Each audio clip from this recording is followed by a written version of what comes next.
Everyone, I am back for another video because you know what? I told myself I'm going to do one video a week, and this is week number 2.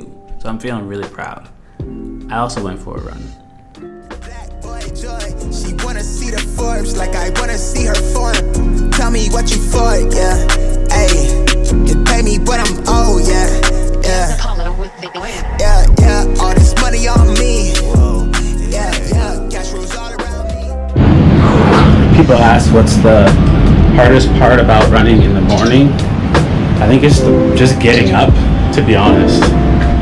It's usually, you just have to run around 5:15, 5 o'clock. And that's hard because I love sleep, but it's hard just getting up because you've been in deep sleep, right? So that's the hardest part for me.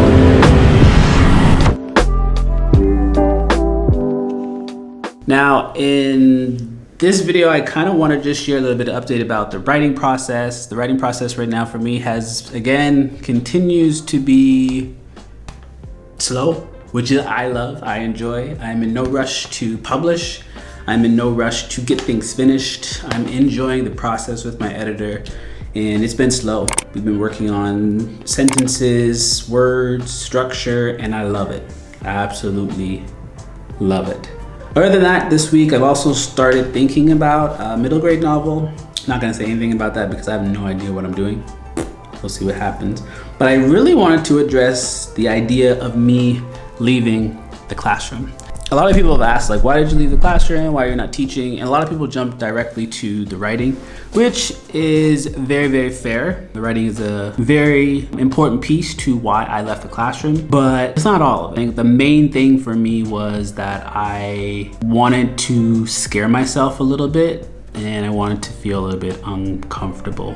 The pandemic also didn't help at all. I don't think it's helped anyone, any teacher specifically, to be honest. For me, it sucked the life out of me in regards to the creativity that I love to do in the classroom. Like, you can only be so creative online. Over time, for me at least, it was just super draining, like super draining. So I struggled with just kind of like, you know, waking up, knowing that I'd be online, and then knowing that I had to do something creative through like the internet. And that just wasn't me. So I struggled with that a lot. I struggled with just like the interactions. Like, I love being around kids. And one of the things that I love about them is that, like, I think kids are like genuinely funny. So me not being able to be around kids and like laughing with them, playing with them, like that also hurt. And you could do a little bit of that online, but not to the same extent. Like the interaction, to actually like seeing them and physically being in their space,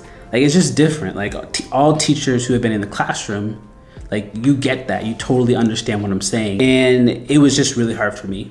I missed the interactions with parents. Like, I loved hanging out with parents. I think parents are a huge part of a child's education, or guardians. And I think that when I didn't have that interaction with them, like I didn't get to see some of my parents all year in person. That's crazy to me. It's so crazy, right? And that also hurt, because I'm a type of person that would love to invite parents in as much as possible for events or read alouds or a special guest or whatever the case may be.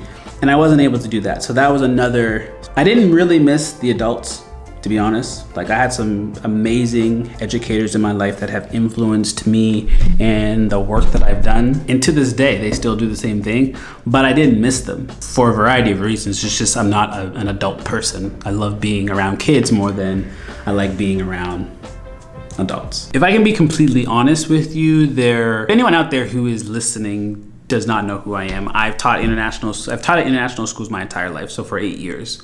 I have only taught elementary, which I love. I've never taught with anyone that has looked like me. And I find that like very like fascinating and interesting, but it's also like quite like problematic. Like, I don't think 8 years is a long time to be a teacher personally, but over the course of the years, like going into those situations, you don't even think about that opportunity because it just doesn't happen. There are reasons out there for why I have never really worked specifically with teachers that look like me. Over time, that can be extremely hard on someone. And you know what? It's tricky. It's also just tricky, like navigating those spaces, because you can only relate to people so much in certain ways, and before that all becomes like superficial, and you're just kind of like performing. And performing is exhausting. Like you're putting on a show every single day, and then you're coming home and you're turning it off, right? So that's another like reason specifically as to why I've also decided to kind of step away a little bit. International teaching has been amazing to me, but they just, for whatever reason, don't hire a lot of people of color. And I think that is quite problematic in a sense of like, schools are called international schools for a reason, and our classrooms are so international, but our teachers are not. Like that is just a whole nother conversation. But for teachers who are coming in that look like me or are people of color, like it's just very difficult to find groups of people that you can truly relate to and have experiences similar to you, because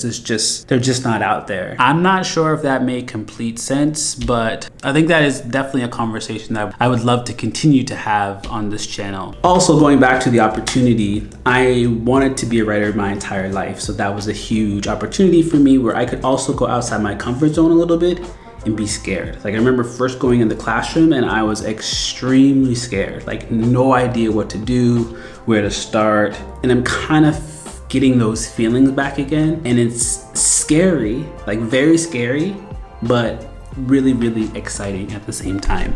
So I'm in this kind of phase right now where I am kind of like a kid in a candy store. Like I'm starting a new job and I'm getting that feeling back of just like not knowing what to do, asking a lot of questions. Like the other day I was sending an email to my agent just about like what to do next in regards to some manuscripts. And I just sent them because I honestly, like, these are genuine questions that I just don't know.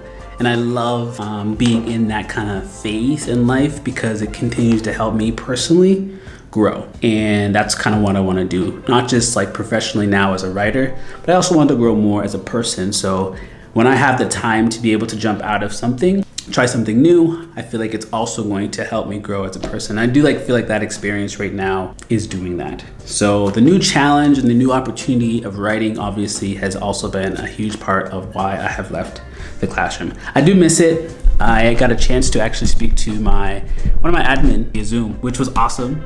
He's been so supportive, which I love. I think when admin are supportive, that is amazing. Just kind of chopped it up, talked about school, talked about life, talked about the pandemic. So that was awesome. So I do miss a lot of the people that I've worked with, but at the same time, I'm super excited for that journey. So it's not really like oh my God, I left education because I was fired or one of those kind of stories. It's just kind of honestly, I think it came down to the pandemic and wanting a shift in regards to my lifestyle and more, I wanted to be scared again. And I wanted to continue to push myself and put myself into territories or into spaces that I am unfamiliar with, because I think I'm ready. I think I'm at that point in my life where I'm ready to try something new. So that's it for today. Another update kind of on what is going on with me, the reasons why I left the classroom. But you know what? I can always go back to the classroom. I have my license for my life. So you never know. I may go back to the classroom someday. And being an author allows you to be around kids and teachers. So that also is a nice perk. But again, thank you for listening. Please, please, please be safe. And until next time, peace.